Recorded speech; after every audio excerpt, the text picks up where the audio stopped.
감사합니다. 2017년에 개봉한 마틴 스콜세지 감독의 사일런스라는 영화가 있었습니다. 이 영화는 일본의 유명한 기독교 작가였던 엔도 슈샤쿠의 침묵이라는 소설을 영화화한 것인데요. 이 영화의 내용은 대략 이렇습니다. 17세기 포르투갈에서 일본으로 선교를 떠났던 페레이라라는 신부가 있습니다. 그런데 어느 날 그 신부가 실종되었다는 소식이 본국으로 들려지게 되고요. 그 소식을 듣자 그의 제자였던 젊은 신부 로드리고와 까르페가 자신의 스승을 찾기 위해 또다시 일본으로 출발하게 되었습니다. 그런데 그들이 일본에 도착했을 때 그들은 충격적인 현실을 마주하게 되는데요. 그 현실이 무엇이냐? 첫 번째는 실종된 줄만 알았던 그의 스승 페레이라가 사실은 실종된 것이 아니라 가톨릭에서 선불교로 개종했다라는 사실을, 심지어 일본인 여자를 아내로 맞이하여 행복하게 살고 있는 모습을 발견하게 되었습니다. 뿐만 아니라 그 일본에서 핍박을 받으며 어렵게 신앙을 지키는 신도들을 돕기 위해 이 두 젊은 신부는 열심히 노력을 하는데요. 결국 이들조차도 극심한 박해와 시련 가운데 빠져 들어가게 되었고, 또한 자신의 스승과 같이 배교하라라고 하는 강요를 끊임없이 받게 되어지는데, 이처럼 이 고통스럽고 힘든 상황 속에서 이 영화는 이 질문, 이런 기독교의 어려운 난제를 한 가지 던지는 것을 볼 수가 있습니다. 그것이 무엇이냐? 주님이 사랑하는 백성들이 고통받고 있는데 도대체 하나님은 어디에 계신 것일까? 그리고 그토록 하나님의 도움을 구하기 위해 당신의 백성들이 부르짖고 있는데 도대체 하나님은 왜 응답하지 않으시는 것일까? 성도들에게 찾아오는 고난의 문제, 그리고 그 고난을 극복하기 위해 기도하지만 도대체 응답이 없는 그 상황 가운데서 갈등하고 있는 성도들의 모습, 그 괴로움에 대해서 우리 가운데 다시금 질문을 던지는 거 볼 수가 있습니다. 산성도 여러분, 우리도 인생을 살아가다 보면 이런 질문 앞에 놓이게 될 때가 종종 있는 것 같습니다. 하나님, 나는 분명히 당신의 사랑받는 자녀라 저는 믿습니다. 당신이 나를 사랑한 줄 믿습니다. 그런데 왜 제게 이런 아픔이 찾아오는 것입니까? 그리고 아무리 기도하여도 왜 하나님 나를 이 고통의 현장에서 건져내지 않으십니까? 질문 던지며 나아갈 때가 종종 있을 것인데, 이것에 대해 다시금 우리에게 깨달음과 확인을 주는 것이 바로 이 영화이지 않을까 생각해 볼 수가 있습니다. 그런데 감사하게도 이 어려운 난제, 해답을 찾기 어려운 이 질문에 대해서 오늘 읽었던 본문의 말씀이 우리에게 약간의 힌트, 해답을 제시해 주는 것을 볼 수가 있습니다. 우리 읽었던 본문의 말씀은요, 나사로라는 한 청년의 이야기입니다. 이 청년은요, 예루살렘 동쪽의 베단이라고 하는 작은 마을에 살았던 인물인데요, 하루는 병에 들어 죽음에 이르게 되었습니다. 그러자 그의 여동생들이었던 마르다와 마리아가 예수님께 사람을 보내서 급하게 요청을 합니다. 예수님, 우리의 오라버니 나사로가 지금 병들어 죽게 되었습니다. 지금 죽어가고 있는데 제발 빨리 오셔서 우리 오빠를, 오라버니를 좀 살려 주십시오. 그런데요, 이들의 청에 대해서 예수님 어떻게 하시느냐? 이것도 6절의 말씀인데요, 보면은 예수님께서는 이틀을 더 유하시다가 그들에게 나아가셨더라. 지금 생명이 오가는 총각을 다투는 시간인데 예수님 어떻게 하셨느냐? 이틀이나 더 유하시면서 더디 내려가셨고, 결국에는요, 그 사이에 나사로는 죽게 되어졌더라. 결국 그들의 청에 예수님은 응답하지 않았다, 성경은 말씀하고 있는데, 도대체 왜 예수님은 이런 모습을 보일 수밖에 없었을까? 왜 이런 행동을 보이셨을까? 그런데 이 행동 속에서 우리는 바로 하나님을 사랑하는 자, 하나님의 사랑받는 자, 그들이 받는 고난의 의미와 기도 응답의 지연 이유, 이 난제에 대한 해답 발견할 수 있을 것인데, 오늘 그것에 대해서 함께 몇 가지로 살펴보도록 하겠습니다. 자, 먼저 오늘 말씀을 통해 우리가 돌아보기 원하는 것은 이것인데, 함께 읽겠습니다. 시작. 아멘. 그렇습니다. 오늘 말씀을 통해서 주님께서 우리에게 확인시켜주는 한 가지 영적 메시지가 있습니다. 그것은 뭐냐면, 하나님이 사랑하시는 자라 할지라도, 하나님의 사랑받는 백성이 되어진 자라 할지라도 그 백성 가운데 고난은 예외가 아닐 것이다. 고난은 피해가지 않는다. 이것이 바로 우리가 바라봐야 될 한 가지 원리요 진리다. 기억하시면 좋겠습니다. 우리 그다음 3절의 말씀인데요, 같이 한번 읽도록 하겠습니다. 함께 읽습니다. 시작. 그 누이들이 예수께 사람을 보내어 이르되 주여 보시옵소서, 사랑하시는 이가 병들었나이다 하니. 아멘. 자신의 오라버니 나사로를 가리켜서 뭐라 표현하느냐? 당신이 사랑하시는 이가 지금 병들었습니다. 이제 표현하고 있거든요. 근데 여기서 사랑한다라는 건 뭐냐면, 당시 이제 헬라어에는 사랑이라는 여러 가지 표현이 있는데 그 중에 하나가 이제 필레오, 이제 친구 간의 우정을 나타낼 때 쓰는 단어가 있습니다. 근데 3절에서는요, 그 필레오라고 하는 단어를 사용하고 있습니다. 즉, 당신의 좋은 친구가, 평소에 당신과 친밀하게 지냈던 좋은 친구 나사로가 지금 병들었습니다. 이제 그렇게 이야기하는 것을 볼 수가 있고요. 근데 5절에서는 비슷한 표현이 한 번 더 등장합니다. 같이 읽을까요? 시작. 예수께서 본래 마르다와 그 동생과 나사로를 사랑하시더니. 아멘. 사랑한다라고 하는데 여기서는요, 아가페의 사랑입니다. 신적인 사랑, 전적이고 헌신적인 사랑의 대상을 표현할 때 이 사랑이라는 아가페라는 사랑을 쓰고 있는데, 정리하면 이런 겁니다. 나사로는 누구냐? 예수님의 좋은 친구였습니다. 뿐만 아니라 신적인 대상으로서 너무나 전적으로 사랑하며 돌보기를 원했더니 그가 바로 나사로였는데, 그런 나사로에게도 뭐가 찾아왔다고요? 질병 찾아왔고요. 심지어 그 질병 때문에 죽음이 이르게 되었다. 그것이 바로 오늘 읽은 본문의 말씀이 우리에게 전달해주고 있는 첫 번째 영적 메시지다라는 겁니다. 별로 표정이 좋지 않으신 것 같은데요. 예수 믿고 구원받으면 고통도 없고 어려움도 없고 실망도 없고 좌절도 없어야 되는 거 아닙니까? 저 그거 바라고 교회 나왔는데요, 예수 믿기 시작했는데요. 여러분 혹시 아직도 이런 바람과 믿음을 가진 분이 있다면요, 이 시간 내려놓으시기를 주님의 이름으로 축원을 드립니다. 왜 그러느냐? 주님께서는 끊임없이 우리 가운데 가르치는 것이 이것이기 때문에 그렇습니다. 우리 요한복음 16장 33절 이제 후반부에 나오는 말씀인데요, 같이 읽습니다. 시작. 이것을 너에게 이르는 것은 너희로 내 안에서 평안을 누리게 하려 함이라. 세상에서는 너희가 환난을 당하나 담대하라. 내가 세상을 이겼노라. 아멘. 예수님께서 십자가 고난을 앞두고 제자들에게 또다시 확인시켜준 메시지가 바로 이것입니다. 얘들아, 너희가 내 제자라 할지라도 너희가 고난을 피해가지 못할 것이다. 환난을 피해가지 못할 것이다. 그러니 이것에 대해서 이상히 여기지 말고, 그것 때문에 낙심하지 말고, 그것을 당연한 것으로 받아 그것을 어떻게 하면 이겨나갈 수 있을까 고민하고 생각하는 것이 이 땅을 살아갈 내 제자, 내 백성, 내 자녀의 삶일 것인데, 너희가 이것을 기억하여라 분명히 말씀하는 거 볼 수가 있습니다. 그럼 왜 우리에게 이런 고난, 환난 찾아올까요? 여러 가지 이유가 있겠지만 두 가지로 생각해 볼 수 있을 것 같습니다. 첫 번째는요, 아직까지 하나님의 나라가 다 우리에게 도래하지 않았기 때문에, 하나님의 나라가 다 임하지 않았기 때문에 우리는 어쩔 수 없이 고난과 좌절, 환난 가운데 살아갈 수밖에 없다. 인정할 수 있으시면 좋겠습니다. 여러분, 아픔도 없고 눈물도 없고 슬픔이 없는 곳 어디입니까?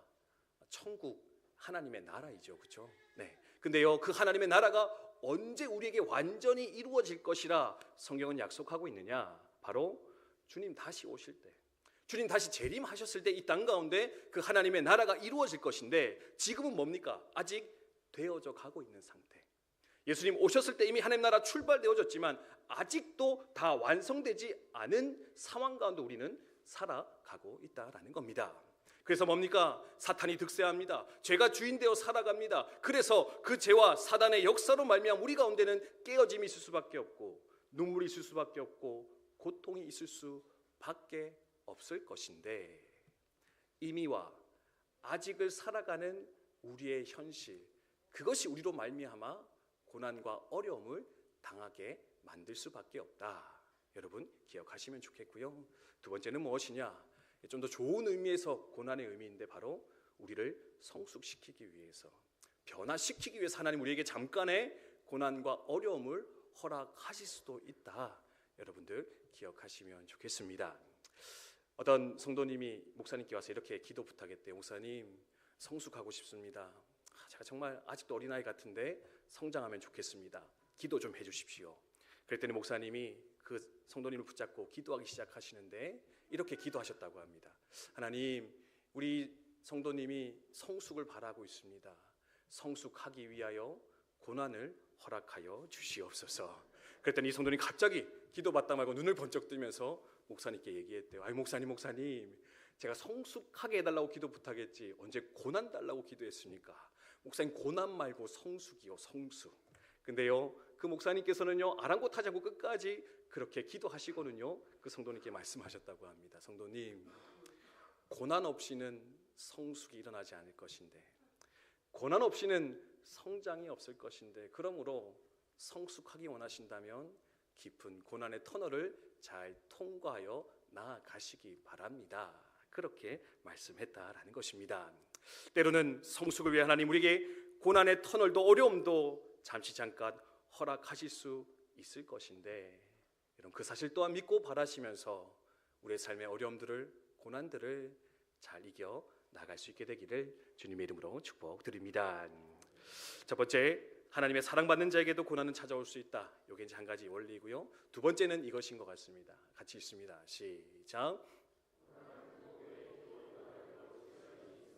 아멘. 그렇습니다. 첫 번째는 하나님의 사람에게도 고난은 온다. 근데 이 고난을 이겨내기 위해서 우리가 막 열심히 기도하는데요, 문제는 뭐냐? 이 기도의 응답이 속히 오지 않을 수도 있다. 이 기도에도 응답의 지연이 있을 수 있다. 여러분 기억하시면 좋겠습니다. 점점 더 표정이 안 좋아지시는 것 같은데요. 목사님 오늘따라 설교가 별로 은혜롭지 않습니다. 위로를 주시고 희망을 주셔야지. 고난이 있다 하시는데 심지어 그 고난 극복 위해 기도해도 한 번에 응답되지 않는다 하시면 어떻게 하십니까?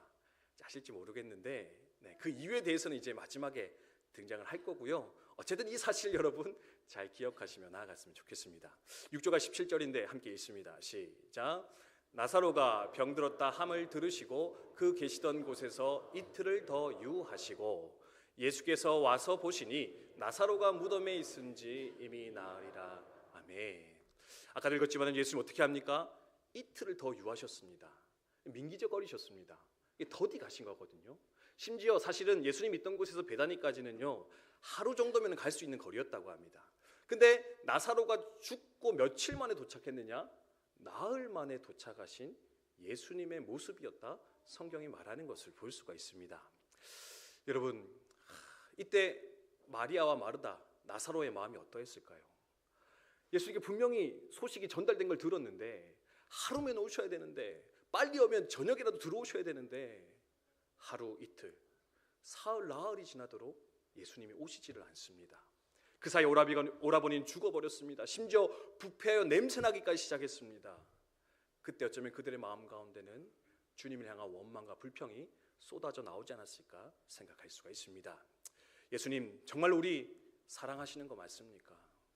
예수님 정말로 우리 사랑하신 거 맞습니까? 또는 당신은 정말로 능력의 하나님이 맞습니까? 능력의 구주 메시아라면 왜 이런 고난을 우리에게 허락하셨습니까? 또는 이곳에 오지 않더라도 거기서라도 말씀으로 우리 오라버니 나사로를 치료해 주실 수 있지 않으셨겠습니까? 왜 이런 고난 주십니까? 어려움을 주십니까? 아마 그렇게 원망하며 그 시간을 보내었을지도 모르겠습니다. 아까 말씀드렸던 사일런스라는 영화에서 주인공이 비슷한 고백을 하는 것 같은데요, 이렇게 이야기하는 장면이 있더라고요. 주님, 저는 지금 길을 잃어가고 있습니다. 저는 절망을 느끼고 있습니다. 당신의 침묵을 견딜 수가 없습니다. 저는 허공을 향해 기도하고 있는 건가요? 아무것도 없습니다. 당신은 거기에 있기나 한 건가요?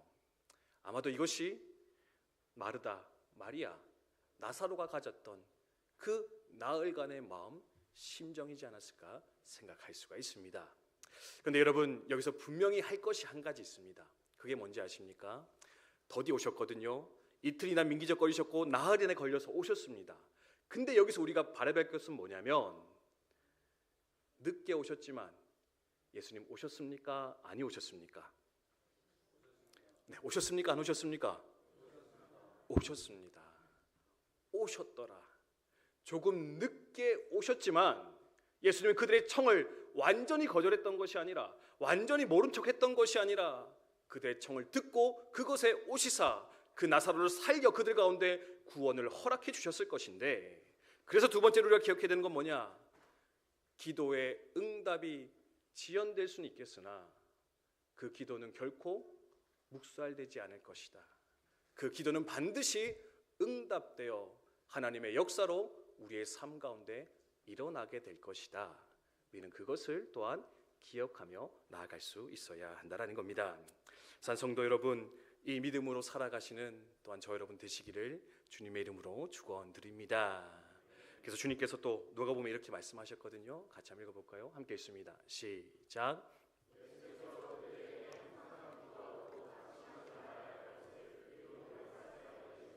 아멘. 어떻게 하라고요? 항상 기도하되 뭐 하지 말라고요? 네, 낙심하지 마라. 왜? 응답은 반드시 올 것이기 때문에. 하나님 반드시 내 기도 응답하시기에 낙심치 않고 우리는 끝까지 기도하여 주의 역사를 바라볼 수 있어야 될 것인데, 이 믿음을, 이 소망을 우리 잘 간직하며 살아갈 수 있게 되기를 주님의 이름으로 축복드립니다. 그래서 마지막 세 번째, 이제 가장 중요한 메시지인데 함께 읽도록 하겠습니다. 함께 읽습니다. 시작. 아멘. 그렇습니다. 사실 고난이 있을 수 있다, 별로 좋은 메시지 아니죠. 고난의 극복을 위해서 기도해도 더디 응답될 수 있다. 사실 이것도 크게 이렇게 은혜가 되지 않을 수도 있을지 모르겠습니다. 근데 이 모든 것들이 일어나는 이유가 무엇인가? 이 나사로의 사건을 통해서 우리가 돌아볼 수 있는 중요한 것인데, 그게 뭐냐면 바로 그 고난과 그 기도의 응답의 지연 너머에서 우리 하나님께서는 더 크고 위대한 역사를 지금 준비하여 우리를 찾아오고 계신다. 우리 가운데 다가오고 계신다. 그것을 기억하면서 우리는 더 큰 소망 가운데 나아갈 수 있어야 한다는 겁니다. 여러분, 마르다와 마리아가 구했던 것이 무엇이었습니까? 예수님께 요청한 게 뭐였죠? 제가 설명을 잘 못했나요, 여러분? 뭐 구했죠? 네, 뭐 해달라 했습니까? 우리 오라버니 살려달라, 그죠? 네, 병 고쳐달라 했습니다. 제가 너무 갑자기 질문해서 그렇죠, 여러분. 네, 제가 평소에 질문을 좀 안 했던 것 같아서 네, 다시 드렸는데, 네, 뭐 했느냐면 병 고쳐달라 했습니다, 그죠? 네. 근데 그 와중에 죽었어요. 근데 예수님이 오셔가지고 그 가정에 해주신 일이 뭐였느냐? 오늘 읽지는 못했지만 그 다음에 등장하는 것이 바로 그 나사로를 살려주시는, 부활시켜주는 기적으로서 그들 가운데 찾아오셨더라. 성경이 말하는 거 볼 수가 있습니다. 여러분, 병 고치는 게 힘들까요? 죽은 사람 살리는 게 어려울까요? 네, 그렇죠. 판단이 잘 안 되십니까? 네, 병 고치는 것보단 죽은 사람 살리는 게 더 어렵지 않겠습니까? 그죠? 네, 지금도 이렇게 병에 확 낫는 건 있지만 죽었다 살아난 사람 잘 없잖아요. 그렇죠? 부활이 더 어렵다는 겁니다. 근데요, 그들은 병 고침을 구했는데 예수님 뭘 주셨다고요? 부활을 주셨더라. 할렐루야. 네, 그래도 저는 병 고침으로 끝났으면 좋겠는데요. 뭐 이렇게 생각하시면 있을지 모르겠습니다. 근데 병 고침을 구했는데 부활의 능력을 주셨다. 그뿐이 아니고요. 오늘 읽었던 우리 말씀 또 더 살펴보면 좋을 것 같은데 4절과 15절의 말씀입니다. 4절 먼저 읽습니다. 시작. 예수께서 들으시고 이르시되 이 병은 죽을 병이 아니라 하나님의 영광을 위하며 하나님의 아들이 이로 말미암아 영광을 받게 하려 함이다. 아멘. 그냥 한 가정의 병 고침으로 끝날 수 있는 사건이었습니다. 그런데 예수님 더디 오시면서 뭐 어떻게 했다고요? 부활이 일어났고 더 나아가서 이를 통해 하나님과 예수님께서 영광받게 되어졌더라. 뿐만 아니라 15절 이렇게 말씀하는데 함께 읽습니다. 시작. 내가 거기 있지 아니한 것을 너희를 위하여 기뻐하노니 이는 너희로 믿게 하려 함이라. 그러나 그에게로 가자 하시니 아멘. 이 사건을 통해 마르다와 마리아, 나사로만 믿은 게 아니고요. 누가 믿었다고요? 너희들 제자들, 믿음 없던 제자들에게 부활의 확신과 소망으로서 찾아가는 사건, 그것이 바로 죽은 나사로가 살아나는 기적의 사건이었다. 오늘 본문은 말씀해 주고 있는 것입니다. 전문 용어로 1타3피, 네, 1타4피의 사건, 이게 바로 나사로 부활의 사건이다. 네, 그냥 빨리 와서 고쳤으면 그거로 끝날 것인데 더디 오셨더니 부활의 기적을 경험하게 하셨고 하나님께 영광되었고 나아가서는 제자들과 거기 있던 모든 사람들이 하나님의 위대하심을 발견하며 더 크게 찬양하며 즐거워하게 했던 사건, 그게 바로 나사로 기적의 사건이었을 것인데, 하나님도 어쩌면 이렇게 더 크고 위대한 사건을 이루기 위하여 우리 가운데 고난을, 때로는 더디 응답하는 삶의 여정을 허락할 수도 있겠다. 여러분 기억하시면 좋겠습니다. 중국 교회에 있었던 일이라고 하는데요. 중국 교회가 1949년 중국이 공산화되면서 6천 명의 선교사님들이 다 해외로 추방을 당하게 되었다고 합니다. 그때 선교사님들이 이렇게 이야기했답니다. 하나님이 중국을 버리셨구나. 하나님이 중국 버리셨다. 이제 이 중국 땅에 있는 성도들, 교회들 어떻게 하면 좋을까? 그렇게 안타까워하며 그 길을 떠날 수밖에 없었다고 합니다. 그런데 훗날 문호가 열리고 다시금 선교사님들 그 중국 땅에 들어가게 되었는데요. 모든 이가 쫓겨나고 고난당하여 모든 성도가 사라질 것이라 생각했던 예상과는 달리요, 떠나갈 때 1949년에는 70만 명밖에 되지 않던 기독교인이 그 뒤에요 7천만 명이라고 하는 엄청난 성도로 부흥되어져 있었고, 뿐만 아니라 그들의 믿음이 더욱더 견고해진 것을 확인하면서 많은 선교사님들이 하나님께 영광을 올려드리며 찬양하였노라, 그렇게 알려지는 거 볼 수가 있습니다. 자, 성도 여러분, 고난받는 것 좋아하는 사람 어디 있겠습니까? 더디 응답되는 것을 기뻐하는 사람 어디 있겠습니까? 하나, 나보다 더 크고 위대하신 하나님, 나의 모든 것을 먼저 내다보시고 바라보신 우리 주님께서는 우리의 인생 가운데 더 큰 은혜, 내가 바란 것보다 더 귀한 사랑 부어주시기 위해서 때로는 고난을, 기도의 응답의 지연을 우리의 삶 가운데 허락할 수도 있을 것인데, 혹 오늘 그런 상황 가운데 빠져 슬퍼하며 낙심하는 성도들 우리 가운데 있다면, 이 나사로의 사건을, 나사로를 찾아오신 이 주님의 모습 바라보면서 다시금 기도의 자리, 소망의 자리로 나아갈 수 있는 우리 저 여러분, 우리 국방대학교 성도님들 다 되시기를 주님의 이름으로 축복드립니다.